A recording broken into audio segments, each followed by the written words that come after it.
बिहार का कुख्यात अपराधी सुरेश यादव लंबे समय से पुलिस और प्रशासन के लिए चुनौती बना हुआ था। गोपालगंज जिले के नगर थाना क्षेत्र के कुकुर भुक्का गांव का रहने वाला यह नाम अपराध की दुनिया में दहशत का प्रतीक बन चुका था। उस पर हत्या, रंगदारी, गैंगवार और राजनीतिक दुश्मनी जैसे गंभीर आरोप दर्ज थे। मीडिया रिपोर्ट्स बताती हैं कि सुरेश यादव पर 20 से अधिक आपराधिक मामले दर्ज थे, जिनमें तेहरा हत्याकांड, पंचायत चुनाव से जुड़े हत्या मामले और कांग्रेस प्रत्याशी मुन्ना सिंह की हत्या जैसी चर्चित घटनाएं शामिल थीं। कई बार पुलिस के सामने होने के बावजूद वह बच निकलता रहा और 2 बार उस पर हमले भी हुए, लेकिन वह बच गया। यही वजह थी कि उसके नाम से इलाके में खौफ फैल जाता था और पुलिस लगातार उसे पकड़ने की कोशिश में लगी रहती थी। लेकिन किस्मत हमेशा अपराधी के साथ नहीं रहती। पश्चिम बंगाल के हावड़ा जिले के संध्या बाजार इलाके में सितंबर के आखिरी दिनों में जब वह अपने परिवार के साथ घूमने निकला, तभी बाइक सवार अपराधियों ने घात लगाकर उस पर गोलियां बरसा दी। सीने, पेट और पीठ में लगी गोलियों ने मौके पर ही उसकी जान ले ली। घटना इतनी अचानक हुई कि लोग समझ ही नहीं पाए कि आखिर क्या हो गया। वारदात सार्वजनिक जगह पर हुई थी, जहां आम लोग मौजूद थे।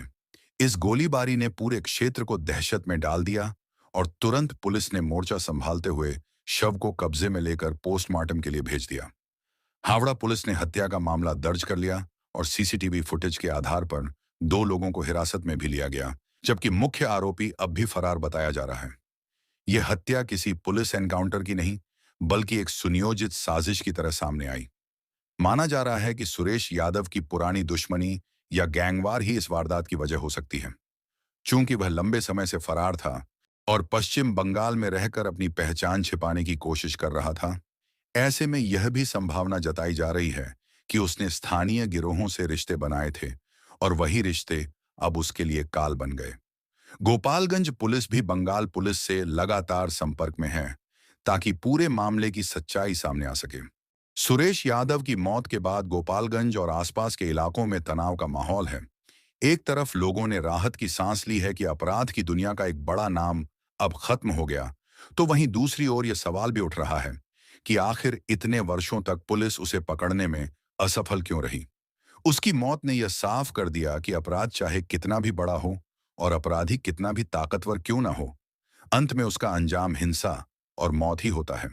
यह घटना बिहार और बंगाल दोनों राज्यों के लिए एक सबक बन गई है कि अपराधी चाहे जहां छिपे हों, उनकी साजिशें हमेशा के लिए नहीं चल सकती और कभी ना कभी कानून या दुश्मन का वार उन्हें मिटा देता है।